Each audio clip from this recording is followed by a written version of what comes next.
सर्वविदित है कि मैंने पृथ्वी की आंतरिक संरचना के संबंध में जो पूर्व जानकारी दी है, उसमें मैंने कुछ विद्वानों के नाम बताना छूट गया था, माफ़ कीजिए। उसको मैं पुनः दोहराना चाहती हूँ, जिसमें सर्वप्रथम हमने नाम लिया था एडवर्ड स्विस का, दूसरा नाम लिया था वंडरग्रांट का, तीसरा आएगा गुटेनबर्ग और चौथा आएगा महोदय। इन्होंने पृथ्वी की आंतरिक संरचना के संबंध में विशेष कार्य किया है। अब द्वितीय यदि हम देखें तो कुछ ने अलग अलग पार्टों में काम किया है, भागों में काम किया है। जैसे मोहो ने किया है दुर्बलता मंडल को लेके किया है, तो वहीं गुटेनबर्ग ने परतों की असमृद्धता और निफे के बारे में कार्य किया। लेकिन सर्वाधिक महत्वपूर्ण जो कार्य किया है एडवर्ड स्विस ने, और पृथ्वी की आंतरिक संरचना के संबंध में जो 3 बातें उन्होंने बताई हैं, वे बातें सर्वाधिक महत्वपूर्ण हैं और वे सारी तथ्यों को समाहित करते हुए सर्वमान्य मानते हुए इसकी व्याख्या की हुई है।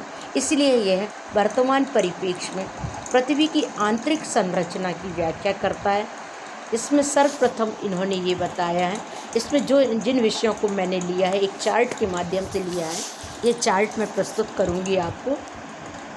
ये है, पहले तो हमने परतों के नाम लिए हैं पहले पॉइंट में, दूसरे में हमने अवस्था बताई है, तीसरे में हमने घनत्व बताया है, चौथे में हमने गहराई, 5वें में तत्व और 6वें में विशेष महत्वपूर्ण तथ्यों की व्याख्या की है।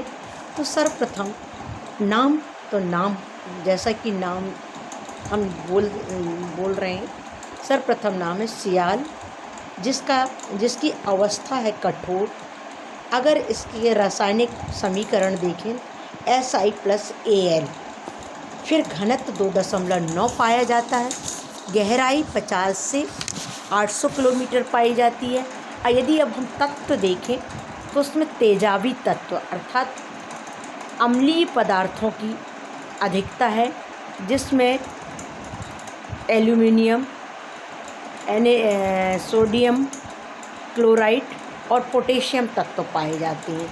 अब महाद्वीपों की जो संरचना है इसी भाग में हुई है और इसमें प्रमुख तत्व हैं ग्रेनाइट। दूसरी परत यदि हम देखें तो सीमा जैसा कि नाम है और इसकी अवस्था है कठोरतल, और इसमें जो रासायनिक समीकरण अगर हम देखें Si+Am, इसका जो घनत्व है 2.9 से 4.7 तक पाया जाता है। ये 300 गहराई 300 से 2900 किलोमीटर पाई जाती है। इसमें क्षारीय पदार्थ पाए जाते हैं और जो कि द्रवीय अवस्था में मिलते हैं। अब विशेष तथ्य देखें तो इसमें विशेष तथ्य हैं, इसमें महाद्वीप एवं महासागर तैरते हुए दिखते हैं और इसमें बेसाल्ट एवं आग्नेय तत्वों की प्रधानता है। सैलों के कारण इसमें ज्वालामुखी पदार्थों का उदय होता है।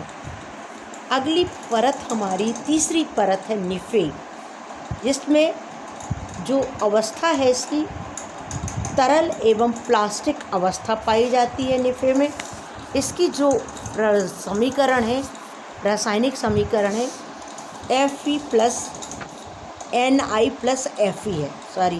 Ni+Fe। इसका घनत्व तो औसत जो पाया जाता है वो 11 पाया जाता है और इसकी अंतरतम गहराई जो पाई जाती है 2900 से लेकर 6400 किलोमीटर।